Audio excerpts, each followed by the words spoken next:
Still saying preparing. I don't know. Here we go. Maybe. Okay. All right. Good afternoon, everybody. It is Angie Atkinson, and I am here with the lovely and talented Dana Morningstar. Dana, welcome back. Thank you so much for having me. It's great to be here. I am always thrilled when you are here. Oh, Yeah. thanks. Anywho, yeah. So, for those of you who are new around here, Dana and I do this stream once every week, approximately, and we do it on Tuesdays and we alternate channels. So, this week we're here on this channel. And next week, we'll be over on Dana's channel, which is Thrive After Abuse here on YouTube. You can also find Dana and all of her amazing support groups and content all around the internet at Thrive After Abuse or thriveafterabuse.com. She has Facebook support groups as well. Mhm. All right. Now I hear myself talking. That's never good. Okay. Here we go. Anyway, okay. Mute. Okay. So today we thought we would start with some of the questions from last week that we got. And then we thought I have some questions I asked in the Spanily group, and we're going to, I asked a question in the Spanily group. What did you want to know? And you guys sent over your requests. So that's what we're going to start today. Dana, do you want to start us off with our comments from last week? Sure. And if you guys are interested in asking a question for these live streams, please ask them down below after the video uh, airs, I guess, or is up on YouTube. So down in the comment section, ask a question or leave a comment, and we will read it the following week on the air. So let's see what we have from last week was just a couple comments here. One is from Holly Ann, who says, I can't explain how much you two ladies have impacted me, mostly understanding what I'm going through and the narcissist. God bless you always. Thank you. And yes, thank you. And this is from Eva, who says, I have to say, this feels like divine therapy. There's actually something healing about getting your own words read back to you. There is so much surfacing from the past and nightmares and questioning of how horrible it really was. And it was much worse than I want to remember. The mind tends to forget, I guess, much like women forget the pain of childbirth. Anyway, I've been watching Angie and Dana for years without a word, but now I'm talking. Now I'm in the process of really processing it, healing, and it's stirring trouble for sure, but I'm not in the most emergency of narcissists bugging me daily in my personal life anymore. Just saying this feedback in the stream has its healing effects. When it's personal, it's almost like you touch me spiritually. We're all connected. Thank you. I love that. Yeah, I do too. It's Love it. great. It was kind of interesting. So the comments I pulled out, the vast majority of them had kind of this spiritual bend to them, which I don't remember touching on anything spiritual. So that's just kind of a strange, I don't know, just kind of strange.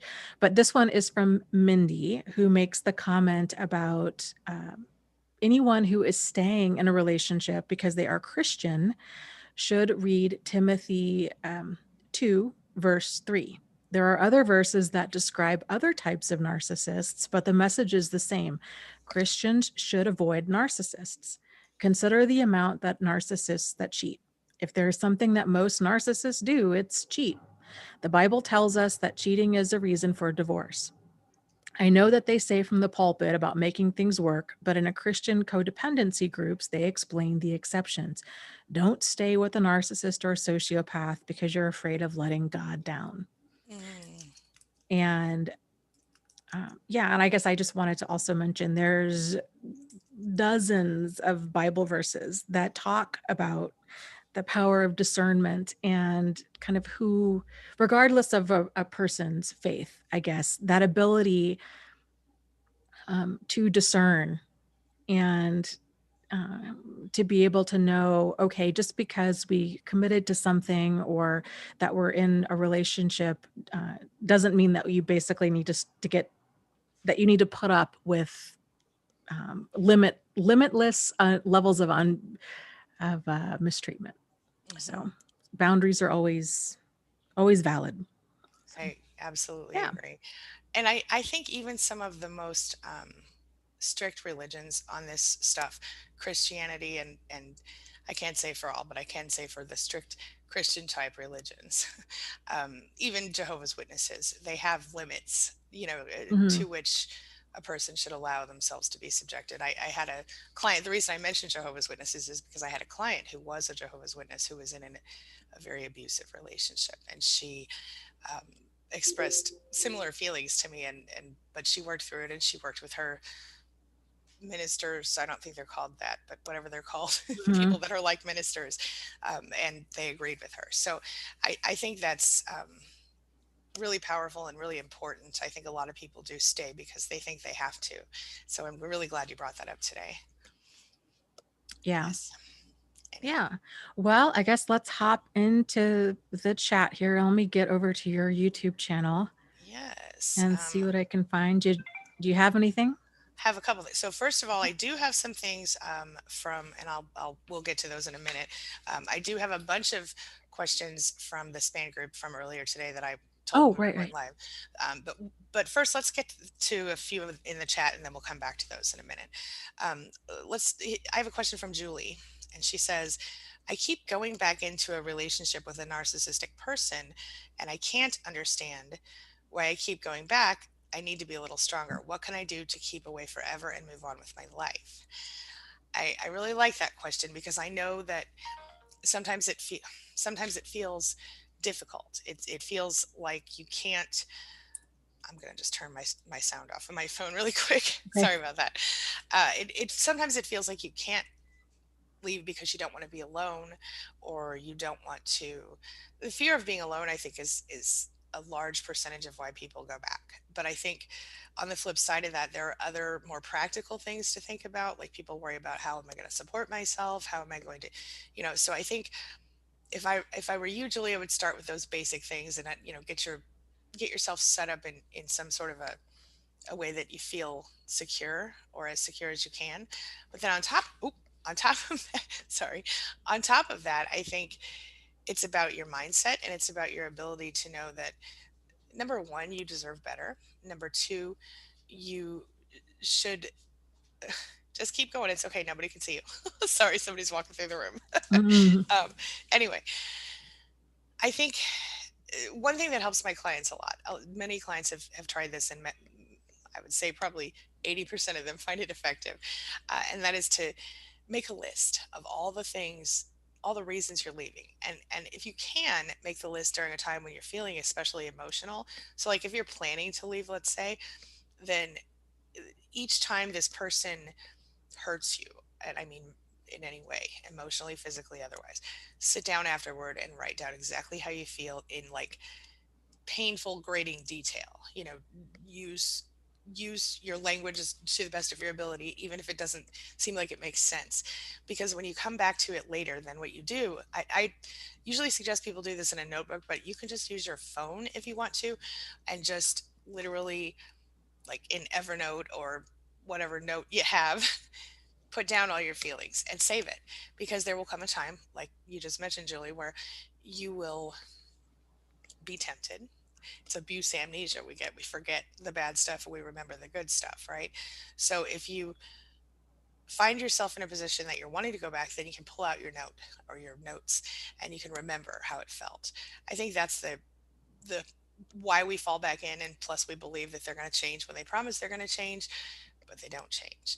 So I don't know, Dana, what are your thoughts on that, going Yeah, back? I agree with that. I think it really is helpful to make a list, and that'll kind of shake you out of that cognitive dissonance, and that kind of going back and forth, and hoping this time things will be different. So I would also encourage you to think about, what is the hook that has you?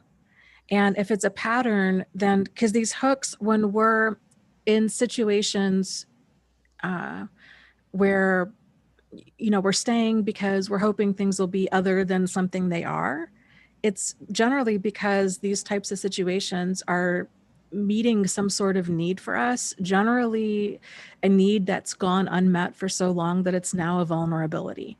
So for example, if you've been walking around feeling unloved or unimportant for a long time, and this person is just laying it on thick, and there's a lot of kind of that love bombing, or just a lot of attention and affection, and all of this, and it feels so good. If that's the hook, then realizing that, and then trying to meet that need in healthier ways. So expanding your support network, your social circle, these kinds of things, and then getting really clear with yourself of if you're dealing with a manipulative person, then this is just all smoke and mirrors, that this relationship isn't a relationship. It's just wasting your time.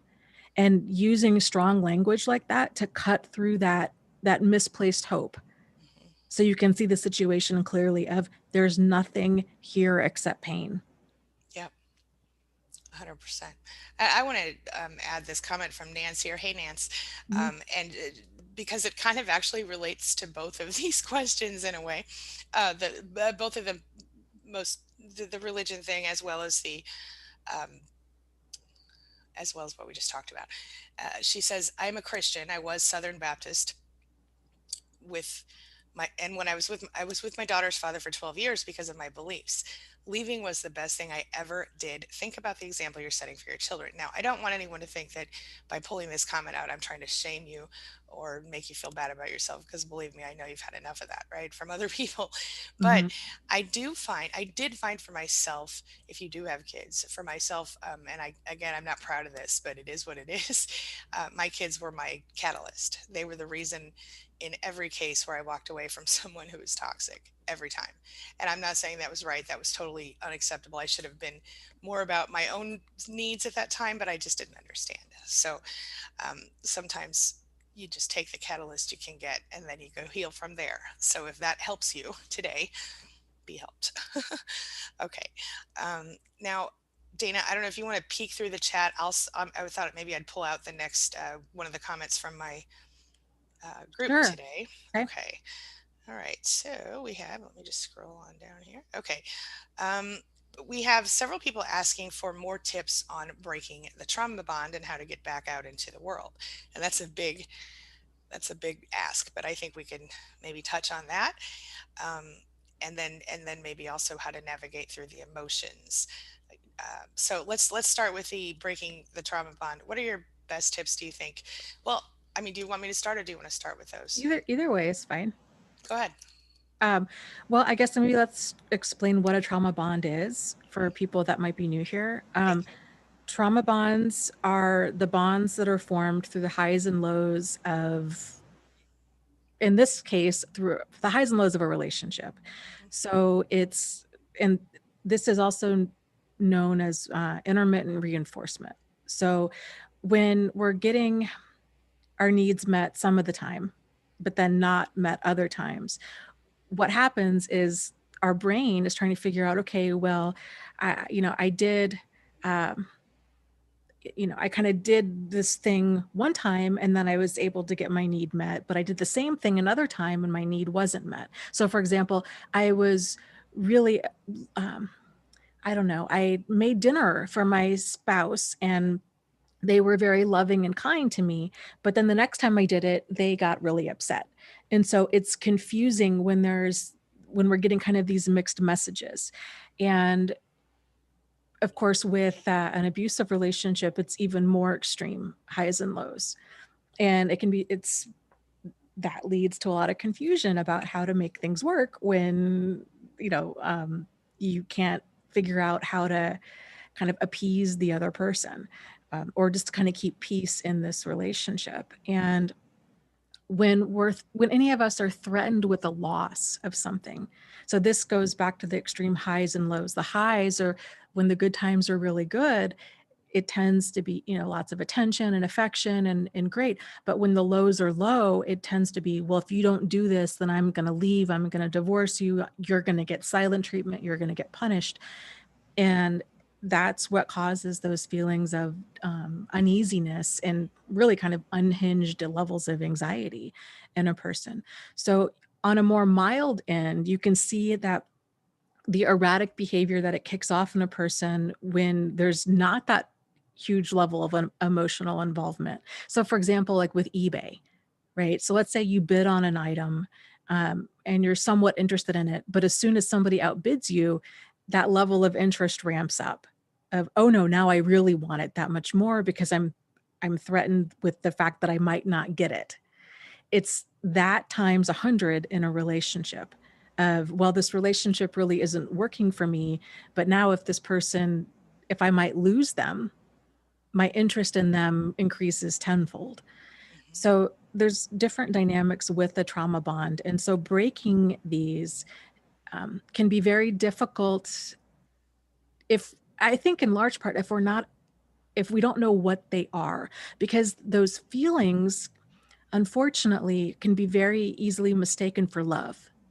It's Hmm. that feeling of unhinged neediness of I'll do anything I'll throw myself in, in front of harm's way in order to make this relationship work. I'm willing to sacrifice my pride, my self-esteem, my dignity, Hmm. uh, whatever it takes because this is somehow love. And when we're able to realize this is not love, it's not even in the same zip code as love. It's just an intense emotional response that's caused by the highs and lows of an abusive relationship. When we're able to correctly identify what's going on, I think it's a lot easier to walk away from it. It's when people confuse this level of intensity for sincerity and they confuse it with love, that's what makes it so difficult, because then everything else kind of feels flat after that. Of, oh, well, I've never been loved like this before, but I've also never been hurt like this before. And for a person who has been walking around feeling unloved or unimportant for a long time, or that's never experienced that love bombing, that can easily be confused for love, but it's not. It's not. No So, doubt. yeah. What you got, Angie? I mean, I would agree with all of that. Um, and I think that, you know, um, let me just add on to the other side of that. The other part of that question was how to get back out into the world. I mean, and I think, on the breaking side, everything you said, as you probably already know, I agree with. Um, Outside of that, I would say in the moment stuff that helped me and that still helps me when I have rough times on almost any issue is a pattern interrupt situation. This is more of an immediate temporary fix. So if you are, let's say you're struggling and you're like, I just want to call him. I just want to call him. You might do something as simple as, you know what, tell yourself, I'm going to wait 20 minutes and then go outside on your front porch and do something different, or go do the dishes or go take a shower, comb your hair, brush your teeth, whatever, something like that. Um, I have one client right now who I've asked, she's struggling with checking social media on someone, and it's an addiction, it really is. And I really see trauma bonding as almost an addiction for especially the survivor. We know that these relationships can affect the same part of our brain as drugs or alcohol and make us, feel addicted. So, why was I telling you that? Because addiction. I lost my train of thought. Well, darn it. Anyway, oh, right. I have one client who is struggling with that right now, and I asked her to wait 20 minutes between, before, like when she has the urge to the time that she checks. She's like, I'm going to tell you that I'm going to do that, but I'm not really going to do that. So I suggested 1 minute to start. Start with 1 minute, wait 1 minute. So that's more of a delayed gratification thing. But then once you find that you can wait 1 minute, the next time wait 2 minutes, and so on and so forth. And what I find to be true is that sometimes just the delay in itself will be enough to make you rethink your idea. And I'm going to just be really honest with you. This idea came to me because in the process of losing weight, I learned that if you wait 20 minutes, your brain learns that it's full. Your stomach takes 20 minutes to tell your brain, which sounds stupid, but it's not exactly connected, but it still works in a similar way because in this case, it's just a matter of giving yourself some space. So I would say the pattern interrupt, the time period, these are things for good in the moment coping techniques. But also don't when you can, take the time to let yourself grieve the relationship, let yourself cry if you need to, kind of don't just stop yourself. I've seen a lot of people just stop themselves from progressing, from going forward because of trauma bonding. And they might be single for 5 years because they're not ready, and that's okay. But if you want to, and you feel like you're ready to start to heal and move forward, you have to take some of the advice that Dana gave, and you have to do what you need to do to go forward with. I think my biggest mistake in all of this was not feeling my feelings, not allowing myself to feel my feelings. So I think we all have to take the time to do that. And when I finally did that, that's when I actually started to heal. Before that, it was all like a band-aid and I just didn't know. You know what I mean? So anywho, and then getting back out in the world, I would suggest just baby steps. Dana talks all the time about meetup.com, and they've got really great programs. I will tell you that in some of your smaller towns and more rural areas, it might be a little harder. And so in those cases, I would consider, joining a spiritual community, blah, blah, blah. I'm saying blah, blah, blah because we're in COVID right now. And so a lot of the time right now, your best way to connect with people is going to be online. Um, but with new people. But once COVID's over, then I would say join those meetup groups and get involved with your local spiritual community or your, like they have sometimes they'll have like a town club sort of where people like the Rotary Club or whatever, where they go around and they help make the town nicer or they document the history or whatever it is. Just look around and see what's available. And I would recommend getting back out there, meaning getting out there and meeting other people besides romantic prospects for a while. I think it's important to build a support network if you don't already have one. And if this is a romantic relationship that you're getting past, maybe give yourself plenty of time to heal and don't really jump into a full-on relationship until you're healed, until you're ready. Otherwise, one of two things will happen. Either you'll end up with another one just like him, but just with a different face, or you'll end up maybe acting in ways that you don't want to act to someone who you really care about. And so I would say that if you do happen to meet Mr. or Ms. Right in the few minutes or months after you get, after you separate from a narcissist, then I would, explain that you need to take it really slow. And if somebody's not willing to wait, then maybe they're not your person, you know? So something to think about. Dana, any other thoughts on that? Um, yeah, I would agree. I think it's definitely important to take the time to heal. What a lot of people tend to do is, um, you know, jump from relationship to kind of fill that void. Hmm. And I agree with you completely about this level of trauma bonds um, and just kind of this anxious attachment in general that a lot of people tend to have, that it's until we get that addressed, we're going to keep repeating these patterns of behavior. And um yeah, it's very destructive. So um yeah, realizing that there's just nothing there with a toxic person. And in terms of social media, one of the things that helped me was just reminding myself, Dana, there's nothing there. There's Yeah. nothing there for you. All, like, playing the scenario through. Okay, you go to Facebook and check the status, then what? One of Maybe one of three things you're going to find, right? You're going to find either some sort of post that's geared towards you, of, oh, I'm so sad, some sort of lyrics from a song, or from some sort of image of, love hurts, why can't I just make things work, da da da da. That's going to pull at your heartstrings, which is BS. Or you're going to find something about some sort of new relationship that he's in, which is mainly kind of geared towards you to twist the knife. Hmm. Or you're going to find something, with him just kind of living his life, which is going to make you sad. So the, it might feel like in the moment, okay, this is what I need to do. I need to kind of scratch that itch. But if you play it through, there is no upside to doing that. It's not going to give you the relief or the answers that you seek. It's only going to cause more pain. So that really helped, just to do that as a pattern interrupt of, there's nothing there for you. Play the scenario through. What are you going to find? Yeah. And then once you do, you're like, oh, okay, yeah, you're right.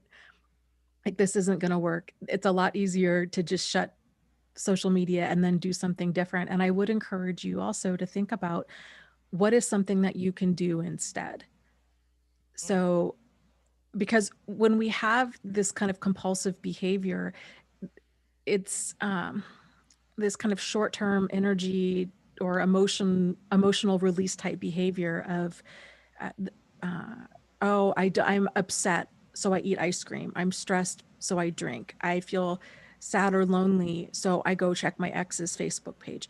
Figuring out why you're doing what you're doing, and then get clear on some other ways that you can address those emotions in a productive way. That helps to really slow down that loop. 100%. Yeah. Yes. Okay. Do you Uh, have a question for us? I don't have a question, but I have a great comment Okay. from Nina Mary, who says that I just read a memoir entitled Our Lady of Perpetual Hunger.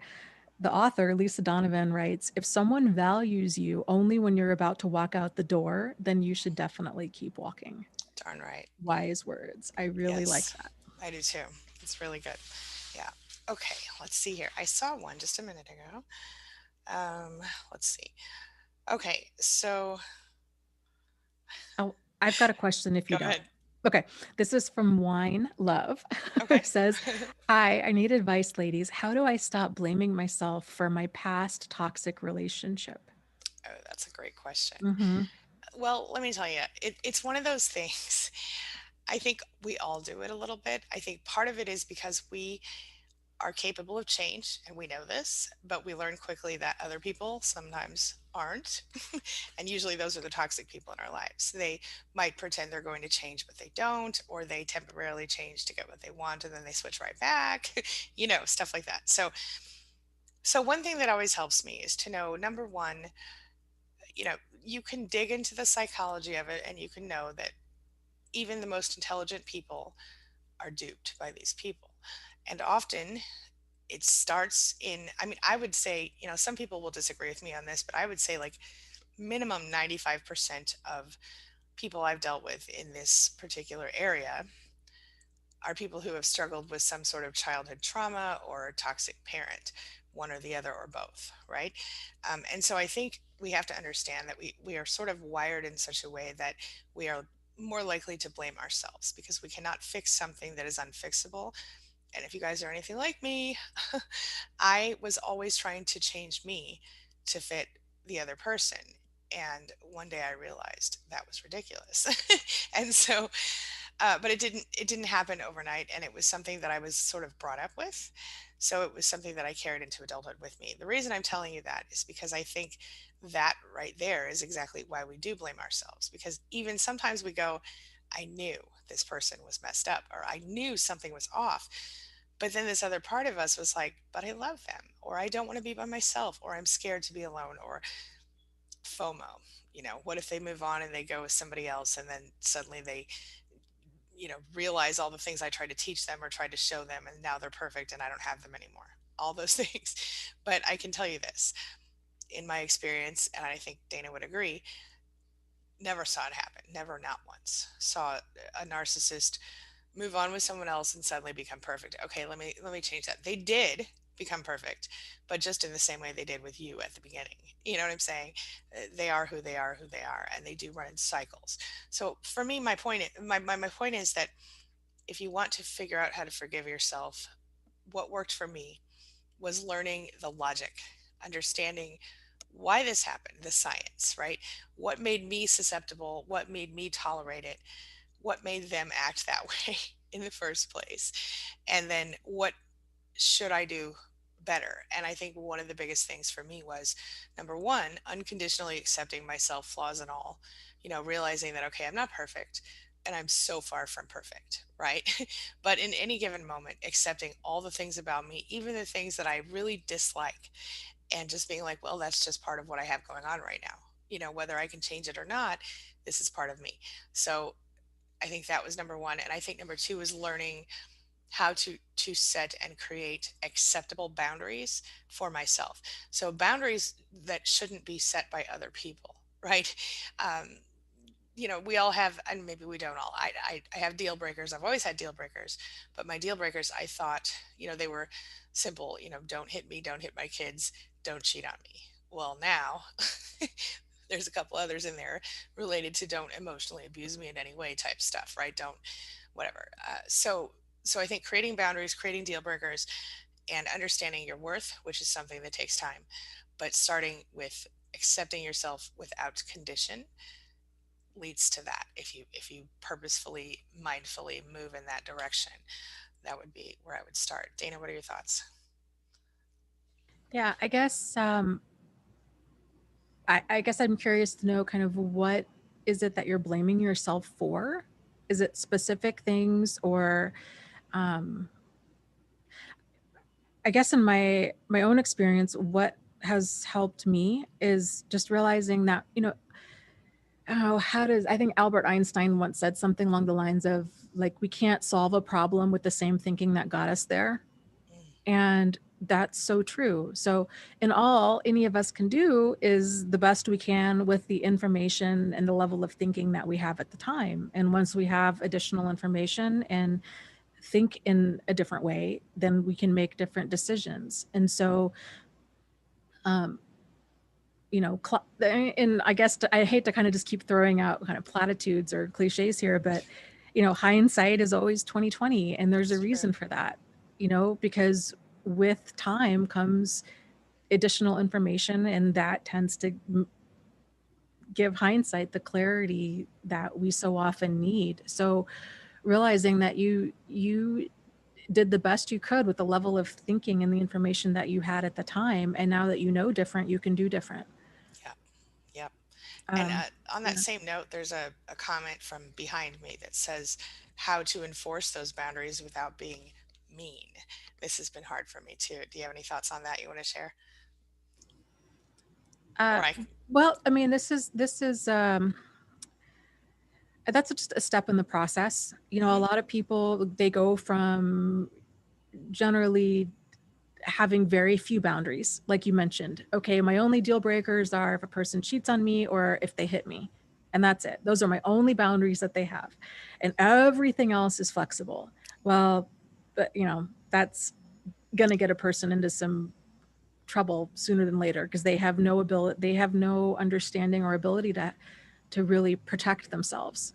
mhm. Because there's a lot of gray area before things get to the point of like physical abuse, right? Yeah. Or flat out cheating. And so then they kind of wake up to the understanding of boundaries, and they realize, oh, I need to add some more into the mix. And then they do that. But then because they're so used to maybe even being passive, um, or well, they're used to doing everything other than being assertive, Mm, because they don't feel like they deserve to be assertive, or that they've somehow earned being assertive, or they think assertiveness, they equate that to rudeness. So making those shifts from being passive aggressive, or aggressive, to being assertive, it's a skill set, and it takes time and practice. And um, most people, I would say, really struggle with being assertive. And being part of being assertive is setting boundaries in a very tactful, calm, cool, calm, collected way. mhm, And what people tend to do, especially if they've been passive or passive aggressive their whole life, they swing to the opposite end of the spectrum, and they go to aggressive. And you'll hear things like, oh, I really set them straight, or I really gave them a piece of my mind, or I really laid it down, or did this. That's aggressiveness. And that's not the same as assertiveness. So, and it's difficult to be assertive, especially if we're really feeling our boundaries are violated.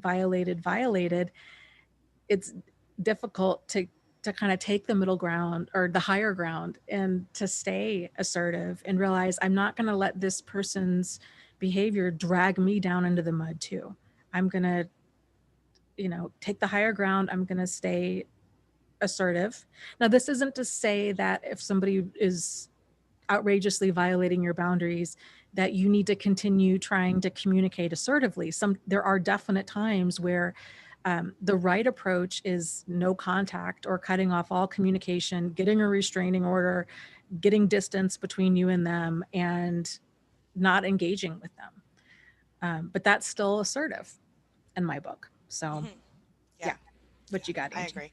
I would agree with that. And I would just say, something that has been helpful for me is, with new people, it's a lot easier because they don't know that you've allowed people to walk on you in the past. And so in that case, I don't even really feel that, um, most people aren't bothered if you know, relatively healthy people, even people who aren't relatively healthy, won't be bothered if you, but that's not what we're talking about here. So, but people who you don't know already, or who didn't know you as the codependent person, or whatever you want to call it. I know some people don't love that word. I don't really love that word, but um, those people won't. You will just act like everyone. I like to come up with phrases, lists of phrases, even if you need to. That, for example, if somebody says, can you, pick up my kids from school and drive them 3 towns over to this game, even though you don't even have any kids in school or whatever. you know, um, in this case, if I wasn't unable to do it, I would say, oh, I really wish I could help, but I'm just busy. Or, oh, I'm already scheduled to do something else, whatever. So, little things like that that make it a little easier to say no. Little, I wish I could help, but I'm already, you know, I've already got plans, whatever. When it comes to people who you have previously been codependent with, you'll quickly learn who is real, so to speak, and who you might need to distance yourself from based on how they behave when you do try to establish those boundaries. So it's harder to establish a new boundary with an old person. I don't mean old, but I mean a person you've already known, right? So in those cases, um, if you need to have a discussion about it with someone, if they're important enough to you to give them that opportunity, you know what I mean by that? There are some people who you won't even, some people are brick walls, and you know that you're not going to waste your breath trying to explain anything to them. Am I right? um, and then on the flip side of that, a lot of times eh, with these existing people in your life, some of them will go, you know what, you're making a valid point, and I'm on your side. But again, in any case, you can almost always say something like, I really wish I could help, but I'm busy. Or if, let's say, for example, someone comes to your house and they won't leave. You ever have one of these? Like the perpetual house guests that never leave, or whatever. In that case, you could just tell them, I really wish I could have you stay longer, but I've really got all these things to do, or whatever you need to say. Like, you say something. I think it's a two-parter. This is just a phrasing thing I'm going to share with you. So on side one, I would say, I wish that I could do whatever it is that you need to do, or I would do what you need me to do or ask me to do, but I have this other commitment already, or whatever. Even if that other commitment, you don't even have to tell them what it is. Maybe it's just that you want to sit in the bathtub for the evening, and have a glass of wine. That's okay. It's not their business. My point is, yeah, that's my point. The other thing I want to say is something that Dana actually, I think, initially brought to my attention, and that is, if somebody, and I don't know, I know you, Dana, you talked about the way that a person makes you feel, and something, how your boundaries can kind of be based on that. And I think I would add to that, and have added many times, with any person in your life, if they, when you walk away from them, if every time you spend time with them, they make you feel bad or anything other than at least okay, then maybe that's somebody that you want to consider, stepping back from. And I think a lot of us get obligated to people in our lives who do that. I was certainly feeling obligated to people in my life who had me by the proverbial throat in similar situations. So, yeah. Anyway, Dana, thoughts? Yeah, I agree with that. Absolutely. Yeah, boundaries, learning where ours are Hmm. and how to go about setting them with other people is an absolute challenge. And it just takes time and practice and the willingness to kind of do the work and to take the time also to kind of do a little bit of Monday morning quarterbacking where you're doing an analysis of how did your strategy go. So if Yeah. you have a coworker or whoever it is that's doing something that's making you uncomfortable, and if you approached them with it, then thinking about, okay, how did that go? Do you wish you would have done something different? Do you like the way that you handled it? What was the result? Does the boundary need to be redrawn? Really kind of dive in deep and thinking about what worked and what didn't work and why, and then what you need to do next. Yeah. This 100%. sounds like a lot. I just want Mhm. to add, I know it sounds like a lot and that can feel very overwhelming, but it does get significantly easier with time. Yes. And, uh, and it can, with certain people that are respectful of your boundaries, it, it can even get to the point where you don't even think twice about it. And it's just such a non-issue because there's so much emotional safety that's already built in that relationship that that you can bring up an issue or a concern and they'll handle it with care and Gracefully. consideration, Yes. and that they can do the same. And so people then in those dynamics, which can be very rare, um, it's a lot more comfortable bringing up things. But in other situations, it can cause tension. But I think when you get to the place where you realize that, um, it's just boundaries are just a not a kind of a non-negotiable thing. Like they're necessary in your life to protect your emotional and physical and spiritual and financial and overall safety. Hmm. And if a person continues to cross them, then that's unacceptable. Do you know what I mean? And it Absolutely. just kind of makes it easy. Like, okay, this is what I need in my life to stay safe across in every dimension of my life. And if this other person doesn't seem to understand that for whatever reason, that's not my issue. Right. Like, I don't have the time or the desire to go around training other people on or teaching them on how to fit make a good fit in my life. Like, Hmm. but like Angie was saying, it's a lot easier to do with newer people than people that you've had this long-standing pattern with, where they're used to you behaving a certain way. And so every time you behave differently, they take that as a personal attack. Yes. That those and this is why when people start going through personal growth, Hmm. that a lot of their old relationships tend to crumble away because you're growing and changing as a person, and other people, especially those that have benefited from you not having boundaries, they're not okay with that and they could take it as a continual attack. Yeah. And I was working on my Pinterest stuff, not Pinterest, Instagram stuff earlier today, and one of the quotes I came across as I was, curating content for that was something like, as you begin to set boundaries, you will notice the people in your life, certain people in your life start to fall away, and just certain ones are left, and let them, because those people, if they're not willing to bend with you and flex with you, maybe they're not your people. And I don't mean that like they're not your family, but maybe they're not people that you want to give a whole bunch of your time and energy. And sometimes it's okay to just kind of step back and distance yourself a little bit from somebody who makes you feel obligated in a way that makes you uncomfortable. You know? Yeah. Yep, 100%. Hmm. All right, let me double check here. I've got a few more questions.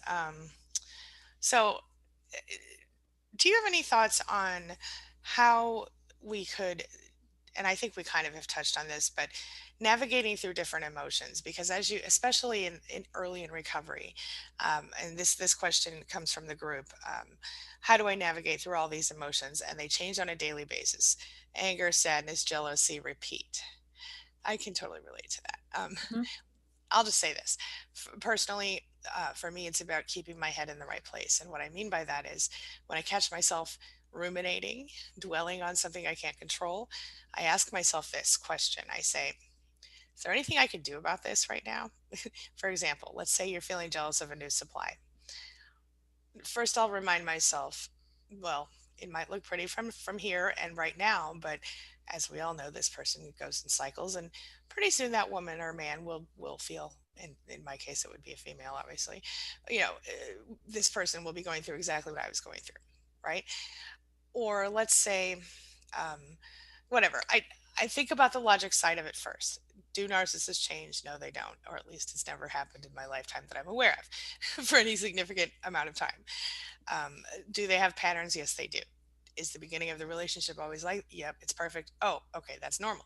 But then the other side of that coin is to stop ruminating. And so that is when things like pattern interrupts can be helpful, where, like we talked about earlier, where you do something to sort of shift it up. Like one of my favorite ones, I know I've said this a million times, you guys are probably sick of it, but one of my favorite ones is an affirmation I have in my own head, which is, I now cancel that thought and replace it with this affirmation of my true divine desire. And as you can see, I have to think a little bit to remember that.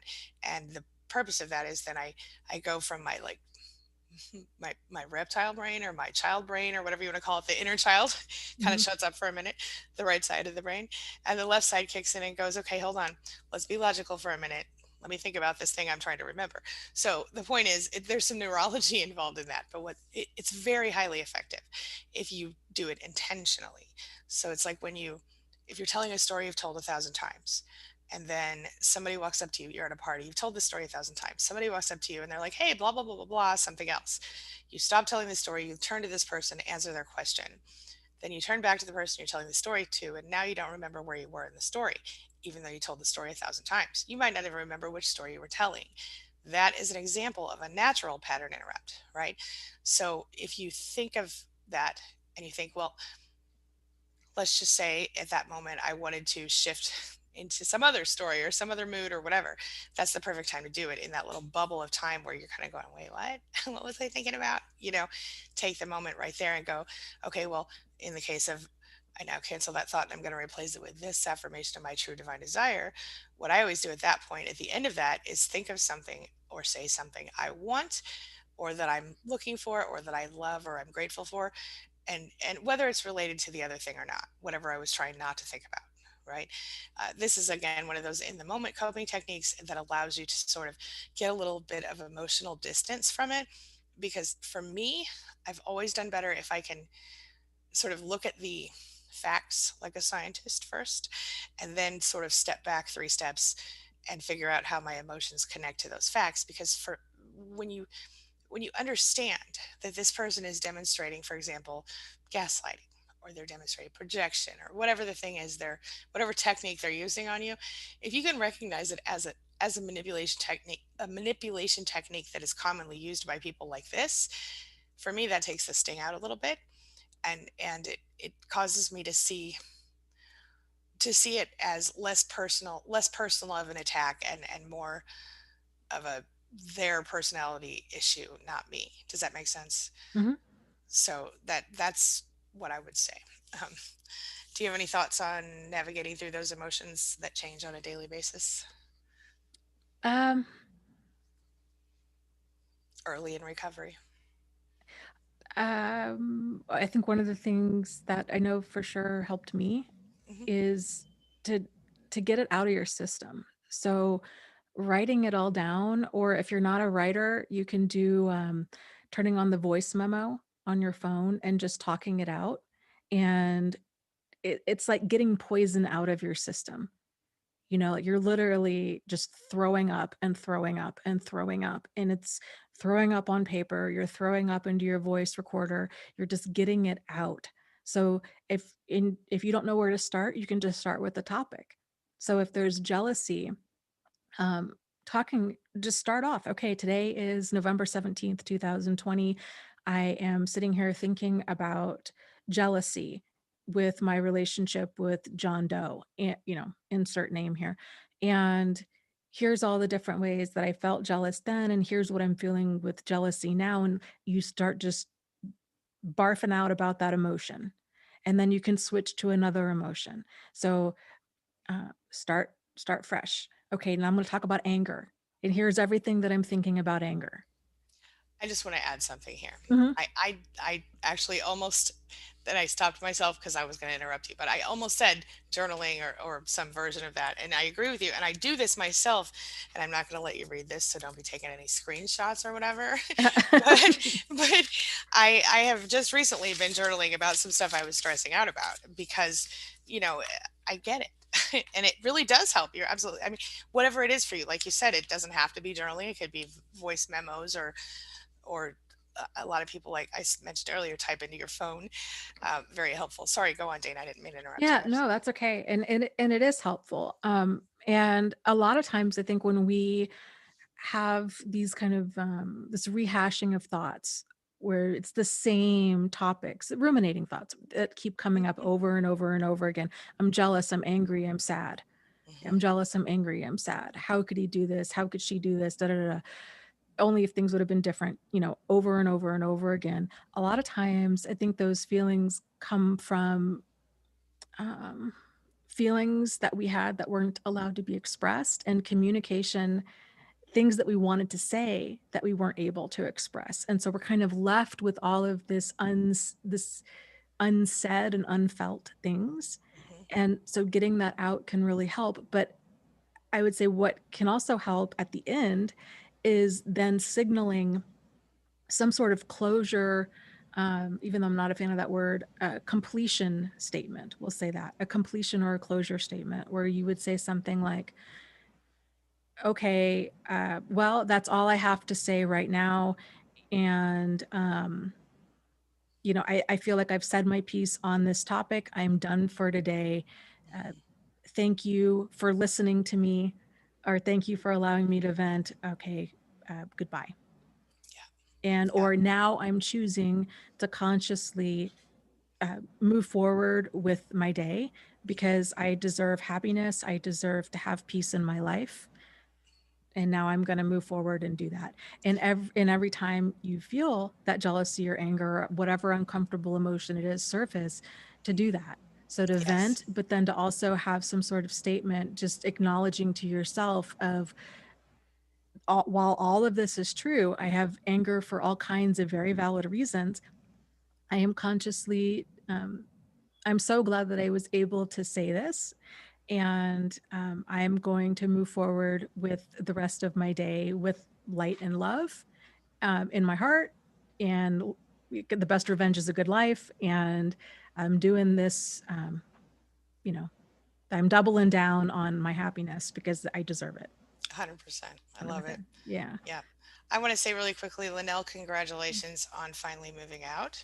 Um, do you have a question for us, Dana? I do. Okay. This is from Kit, who says, how do you let go of inappropriate guilt over a narcissistic parent allowing abuse to happen to your sibling when you know you were strong enough that you should have been able to prevent it or stop it? Mm, that's so hard. Okay. Can I say this first of all? Sure. I think unless you were the custodial sibling of that child, and what I mean is, unless you were an adult raising that child in your home, and then the abuse happened, you cannot in any way, shape, or form take responsibility for that. Just because you may have been physically strong enough to stop whatever was happening doesn't mean that you were allowed to stop it, nor does it mean that you wouldn't have been uh, criminally punished if you had tried. You have to recognize sometimes, I know it's painful, but sometimes in situations like that, the very best thing you could have done would be to just be there for the sibling. Now, I don't know what the age difference is here. I mean, if we're talking about 20 years, I still don't know what you could have done unless you had the resources to legally go after the parent, I guess, or call the authorities. But even then, it's so iffy. I mean, I guess I would want to know more about the situation. But in general, to recognize that, assuming you were both children when the abuse occurred, um, there was very little that you could have done. Um, and I think if it was a different situation, I would need to know more. But in general, we're raised by people who teach us who to be up to a point, even though we aren't necessarily who they want us to be. But we're brought into the world in a way that you don't know any different. I mean, think about it. If you Mhm. grew up in a cave and there was no internet and there was no people besides the people that your family allowed you to see, you would think that was the whole world, you know? So it's a similar deal, I think, where, if you're a child and you're in a situation where someone's being abused in your home, I mean, look, even if you're physically, you're 16 and you're big and you're bigger than your mom or your dad, you're still a child. And I would ask you this: if someone in your life who you care about, oh, I just see this super, we'll get to your super chat, Jonathan, in just one second. Um, if for any reason, you're in a position to, what's the word I'm looking for, Dana? If there's anything you can do, then you should, but you can't always know. And when you are a child, you don't have the right or even the, it's it's not the right, it's the authority. And if you were raised in a situation where you were taught that this is life and this is how it is, I guess I need more information about the specifics. But Dana, what are your thoughts? Yeah, mine are along the same lines as yours. If assuming that both of you were under the age of 18 and were living in the home, um, a child, first off, it's the parent's job to protect their child. Hmm. So we've got some major kind of parentification and role reversal going on here. If the child is feeling overly protective and like a parent to the other child, so this isn't what would be considered like for lack of a better term, like an inappropriate role for the child to be in. It's too much power and responsibility for a child, and a child is a child. They're not an adult, and they have very limited ability to act in a situation like that, especially if they're dependent on the adult that's doing the harm. So um, I think seeing the situation through the eyes of an adult now, instead of through the eyes of that wounded child, of, oh, I should have done more to protect my siblings from this abuse, um, giving yourself kind of that grace and compassion of, you did the best you could at the time. And I mean, it's incredibly difficult for children uh, with abusive parents. There's a lot of that survivor guilt of, oh, if they end up leaving the home or whatever, and a sibling is still being abused. But there's so much fear and anxiety that goes along with being raised in abuse. And kids realize, like, I can't say anything or else, I'm putting myself in jeopardy too. So there's so many dynamics at play. So I guess I would encourage you to just give yourself that grace and compassion of, this was not your within your ability to do a lot about. I mean, really the only recourse a child has is to be able to tell a trusted adult what's going on in the home, but that's terrifying, you And a know. lot of times, even when you do, and I mean, at least in my experience, sometimes when you do tell the trusted adult, that's it. That's the end of it. I mean, Yeah. that happened a couple of times growing up. So it was, I don't know what else was done or said beyond that, but nothing happened, you know? So, yeah.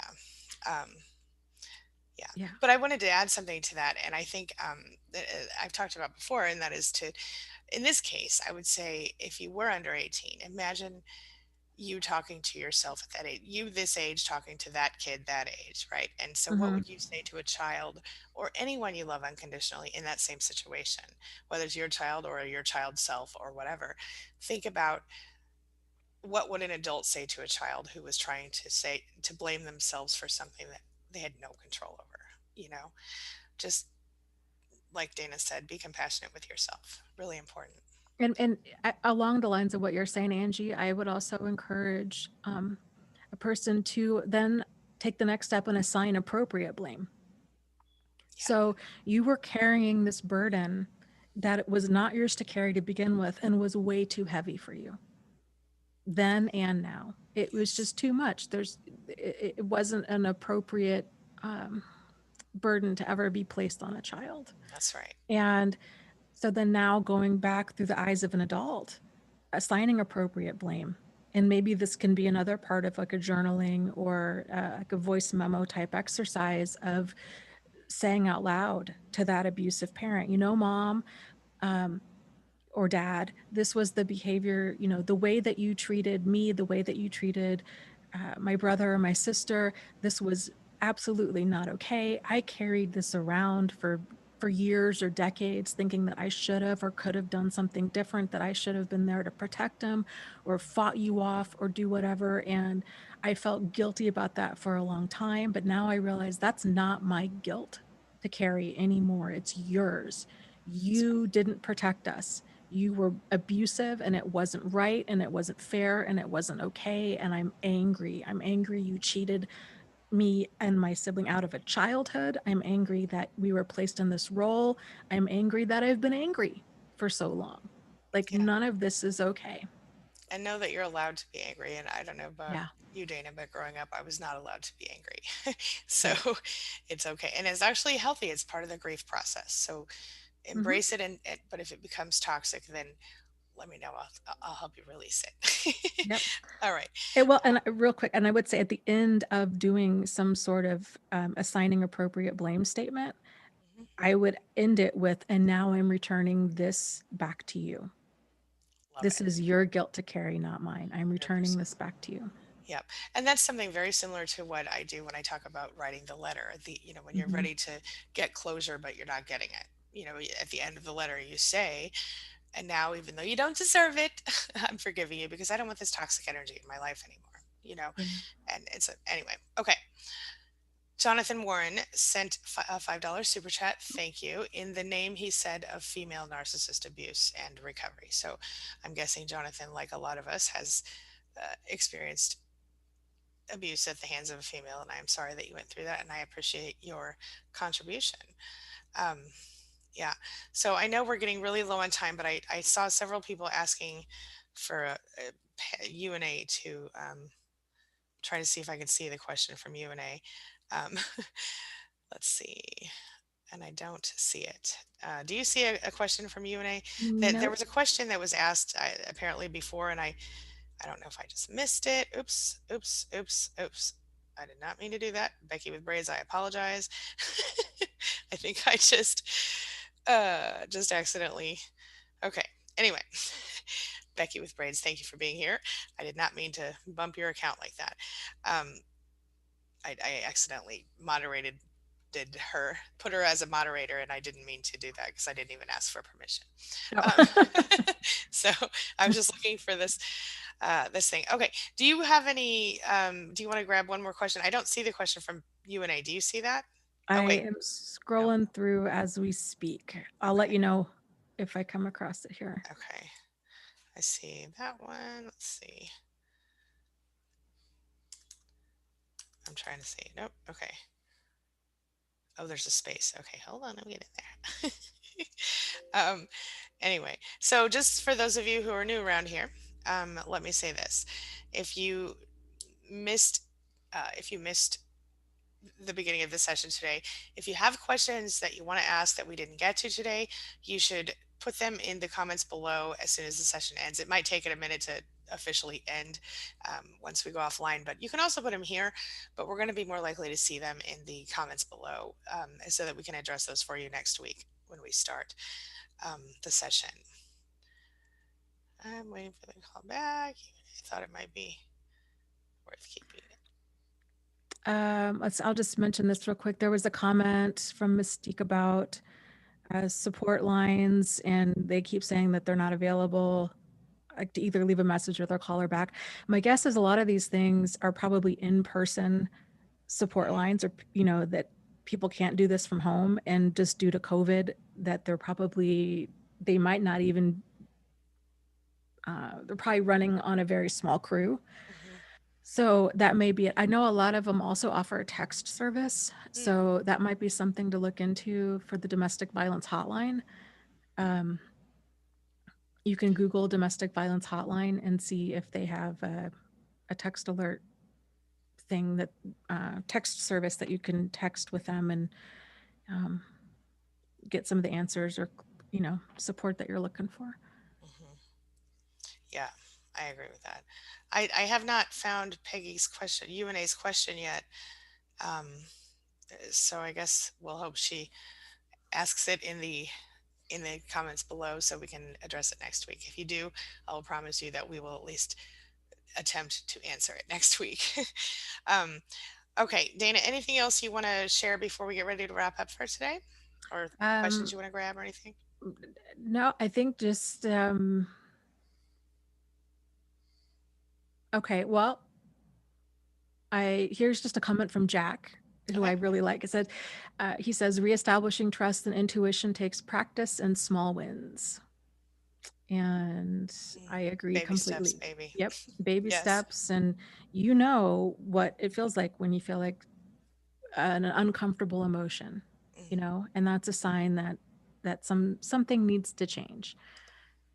So, yes. And your 100%. emotional safety is just as important as your physical safety, and both are worth protecting. Hmm. So you matter. Yep. Yep. You matter. Right on. I 100% agree with that. And I think that's the most important message of the day always for us is that you do matter. You're not alone. And I'm sure you already know this, but y'all aren't crazy. Sometimes I feel Yeah. like people need to hear that. I did for a long time. So, um, yeah, Claza, hello. That's a whole other. Please put your questions in the comments below after this, or if you want to, um, I'll post on my community tab, and I'm sure Dana can do the same thing for next week for additional questions. Um, all right. Thank you everybody for being here. We appreciate you so much. We will be back next Tuesday over on Dana's channel, which is Thrive After Abuse, right here on YouTube. And Dana, what other days do you stream over there? Um, Wednesdays for right now. Wednesdays. Wednesday Okay. evenings. Yes, At 8:30 p.m. Eastern Standard Time. okay. And here's another thing really quick. If you text Angie Live, all one word, to 33222, or Dana, what is your number? I'm still trying to get a short code number from them. Okay. Uh, For now, Angie Live to 33222. I will text you whenever the two of us go live together or I go live on my own. Dana's working on that. And Dana, I yes. can probably try to help you with that Okay. too. Okay. All right, everybody. We'll see you soon. Have a wonderful week and big hugs and love to you.